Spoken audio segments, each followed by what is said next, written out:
The story begins not with fear but with intention, with a quiet human desire to go somewhere untouched, somewhere where the noise of the world fades into snow and wind, and that desire is what carried 9 young hikers toward a distant mountain pass in the winter of 1959, long before their names would become a whisper carried across decades, long before silence itself would seem to watch them walk forward.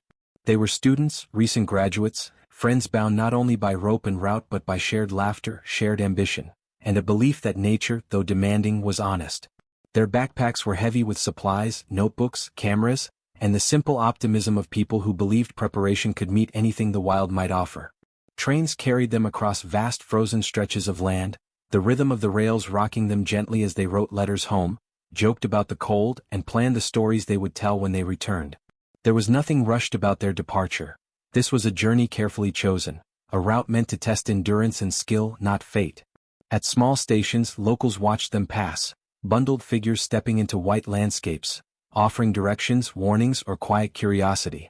The group listened politely, smiling, adjusting straps, tightening gloves, unaware that these brief exchanges would become the last moments when strangers could say they had seen them alive. As they moved farther from civilization, the world simplified itself. Roads narrowed into paths dissolved into open snowfields, and sounds became fewer.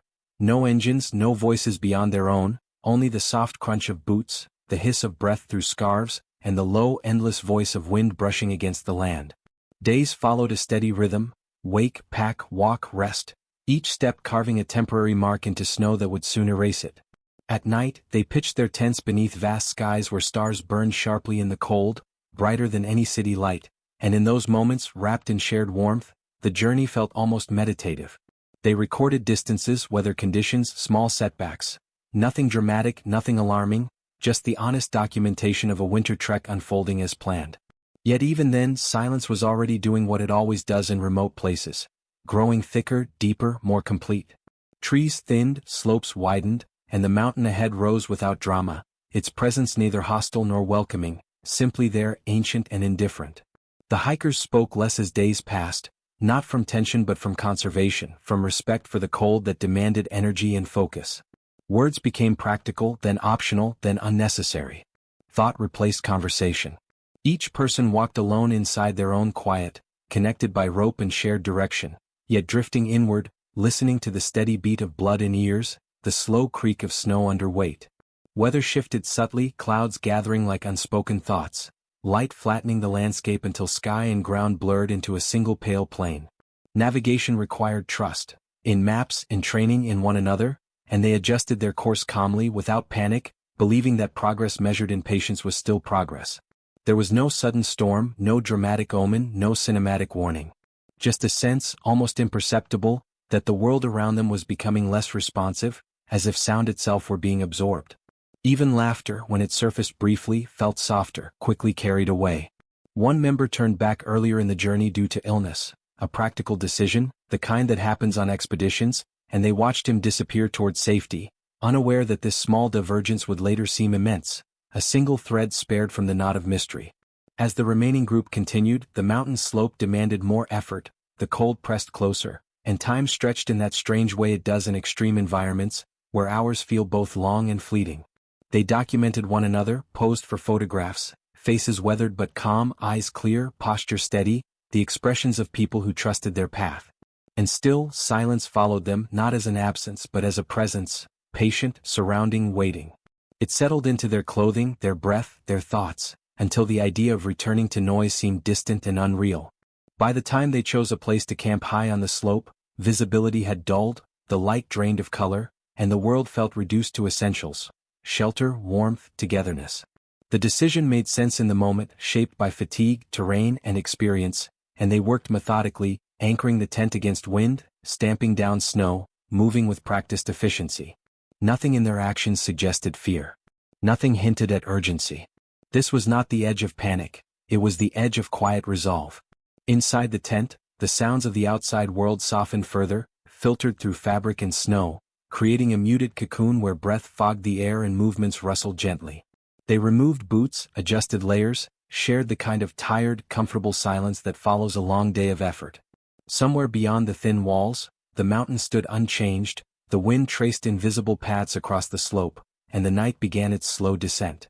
No one could know that this calm moment, this ordinary act of resting, was the threshold, the last clear line between known journey and unanswered question. The silence they had been walking into was no longer just around them. It had closed in, settled, and claimed the space they occupied, preparing to hold its secrets tightly, leaving behind only traces, fragments, and a story that would echo long after their footsteps faded from the snow.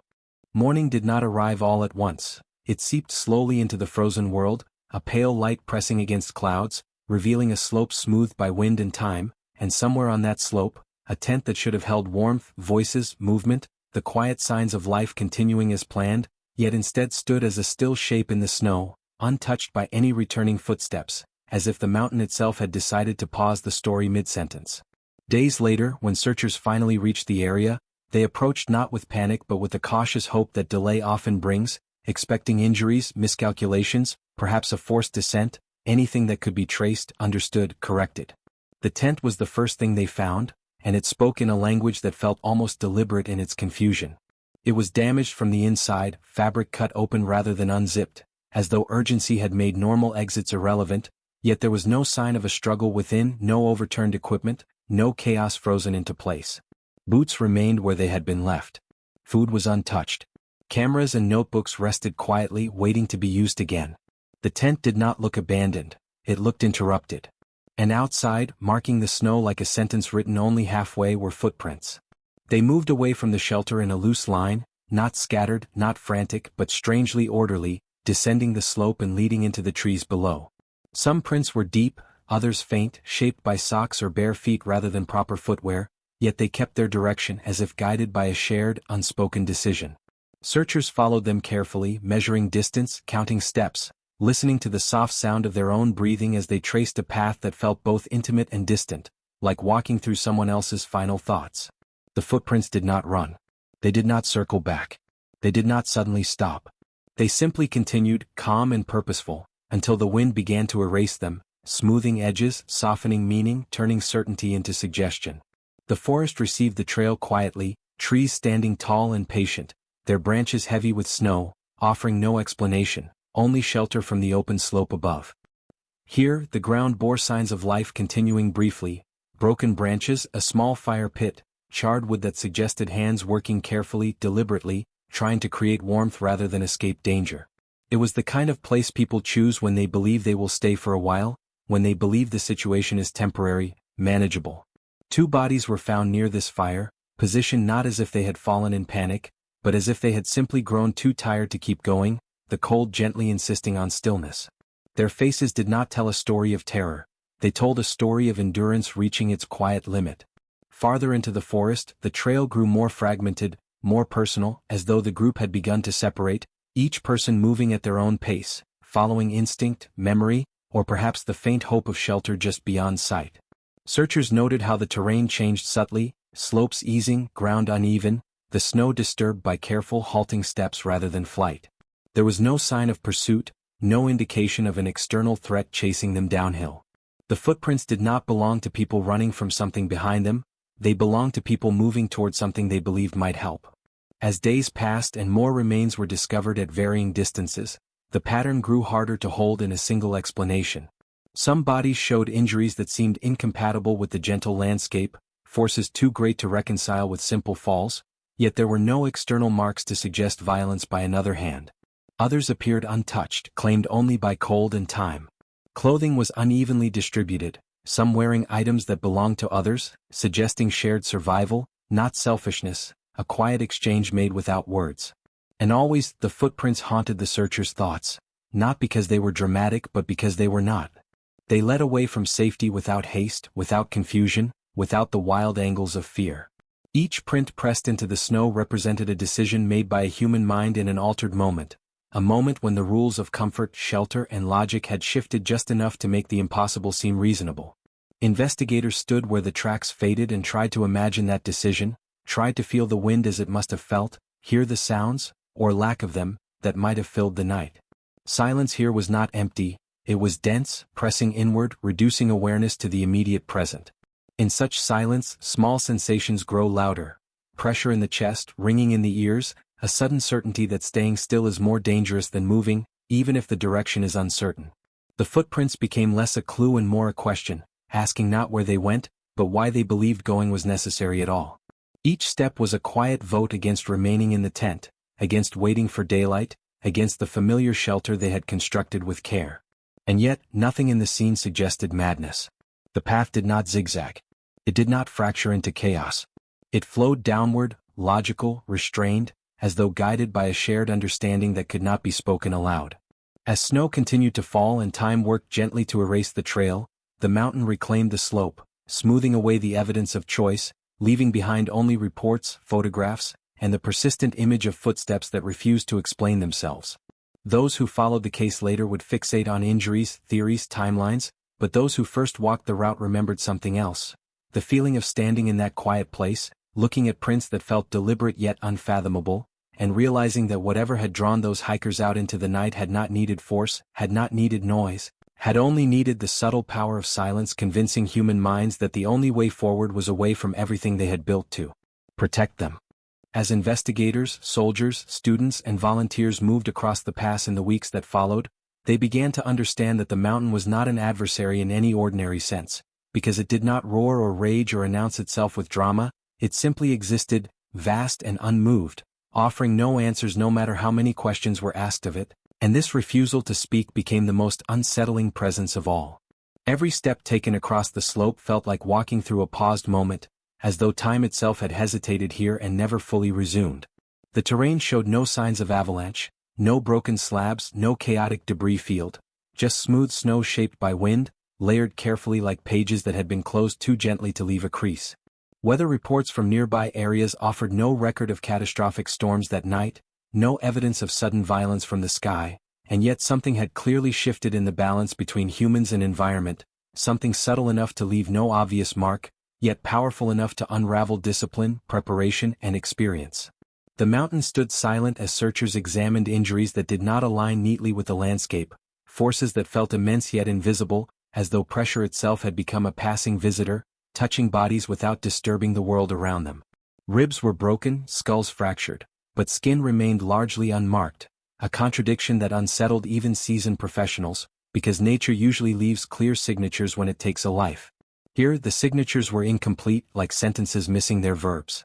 Some bodies were discovered months later, revealed only when snow finally loosened its hold, resting in ravines and hollows as though gently placed there by gravity and time. The scene felt less like a disaster site and more like a quiet aftermath, as if the mountain had already finished its work long before anyone arrived. Investigators spoke in low voices, not out of reverence, but because the silence seemed to demand it, absorbing sound in a way that made raised voices feel intrusive, almost disrespectful. They reconstructed movements, tested theories, retraced paths, yet every explanation stumbled somewhere between logic and intuition. Hypothermia explained much but not everything. Panic accounted for movement but not order. Environmental pressure could account for injury, but not absence of trace. Each answer opened two more questions, and the mountain remained unmoved by the attention, unbothered by human insistence on clarity. Locals, when asked, offered stories that were not meant as solutions but as context. Accounts of strange winds that sang across slopes, of nights when sound carried incorrectly, when direction felt distorted, when even experienced travelers felt suddenly unsure of distance and safety. These were not supernatural claims so much as acknowledgments of an environment that operated by rules unfamiliar to those who visited briefly.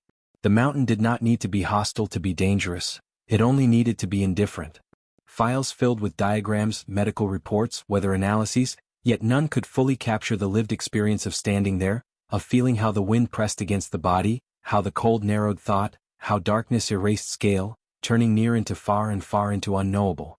It became clear that whatever happened did not arrive as a single moment of terror, but as a progression, a subtle erosion of certainty, where each decision made sense only within the moment it was made. The mountain did not attack, it waited. It allowed the hikers to bring themselves to the edge of their own understanding, then offered no correction when that understanding faltered. The more investigators tried to force the mountain into a narrative, avalanche, attack, experiment gone wrong, the more it resisted, not by contradiction but by absence. There were no witnesses to argue with, no sounds recorded, no final messages explaining fear or confusion. Even the hikers' journals ended calmly, their words steady until they simply stopped. The mountain held that stopping point tightly, refusing to illuminate what followed. As weeks turned into months and the case shifted from active search to analysis, the silence lingered, spreading beyond the pass and into discussions far from the snow, where people tried to fill the gaps with certainty, because uncertainty is harder to carry than fear. Yet those who had stood there knew something essential. The mountain's power lay not in violence but in scale, in the way it reduced human presence to something temporary and fragile without ever needing to acknowledge it. It did not erase the hikers angrily, it absorbed them quietly, allowing traces to remain just long enough to confuse, just long enough to suggest meaning without confirming it. In that way, the mountain became a mirror, reflecting the limits of human explanation, showing how easily confidence dissolves when stripped of familiar signals. It would not speak because it did not need to. The silence itself was the message, a reminder that not all events resolve into answers, that some landscapes do not respond to investigation, and that standing before such vast indifference, the most unsettling realization is not that something terrible happened, but that it happened without spectacle, without intention, without a voice to tell us why. Long after the last report was filed and the final map folded away, the story refused to settle, not because it demanded fear, but because it invited reflection, lingering quietly in the mind like a question asked gently but never answered, and in that lingering, the hikers seemed to remain present, not as victims of a moment, but as travelers whose journey simply extended beyond explanation. The snow returned to the pass year after year, smoothing scars, burying traces, rebuilding the mountain's calm surface as if nothing had ever been disturbed there, yet memory proved harder to erase than footprints, and those who heard the story felt an echo stir, a soft recognition of how thin the line can be between certainty and unknowing. Families waited for clarity that never arrived, holding on to photographs where smiles were unremarkable and therefore precious, faces caught mid-laughter, mid-thought, unaware that time had already begun to frame them as symbols. Investigators moved on to other cases, students graduated, seasons changed, but the silence of that slope continued to speak indirectly, shaping discussions, theories, documentaries, late-night conversations where people tried not to conquer the mystery but to sit with it. Over time, explanations multiplied, each offering a structure sturdy enough to lean on for a moment, yet none lasting enough to rest against completely. Some spoke of rare winds that could disorient even the experienced, invisible forces that press against the body and the mind until direction loses meaning. Others leaned toward unseen movements of snow, subtle shifts that create the feeling of imminent danger without leaving evidence behind. Still others searched beyond the natural, not out of belief, but out of discomfort with accepting that preparation, intelligence, and camaraderie are not always enough. And yet, beneath every theory ran the same quiet current, an acknowledgement of human vulnerability not as weakness but as condition. The hikers were not careless, reckless, or untrained. They were attentive, methodical, deeply connected to one another, and that is what made the story resonate so deeply, because it suggested that mystery does not only find the lost or the foolish, it finds anyone willing to step into vastness with humility and trust. Visitors who later walked near the pass often described an unexpected stillness, not ominous, but profound, a silence that felt complete rather than empty, encouraging slower movement, quieter thoughts, as if the land itself asked for gentleness. In such spaces, sound seems optional and memory feels closer, easier to touch. People stood there and imagined the hikers not in their final moments, but in their living ones, sharing food, adjusting straps, teasing one another about the cold, because remembering them alive felt more honest than fixating on how they died.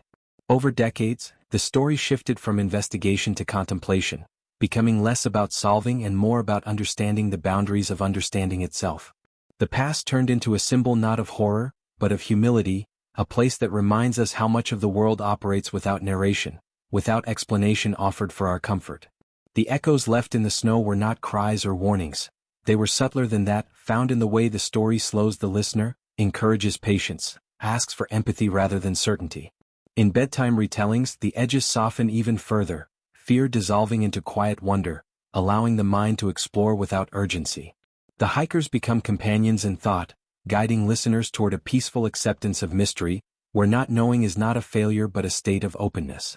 As sleep approaches, the mountain recedes from threat into presence, vast and still, holding its silence without malice.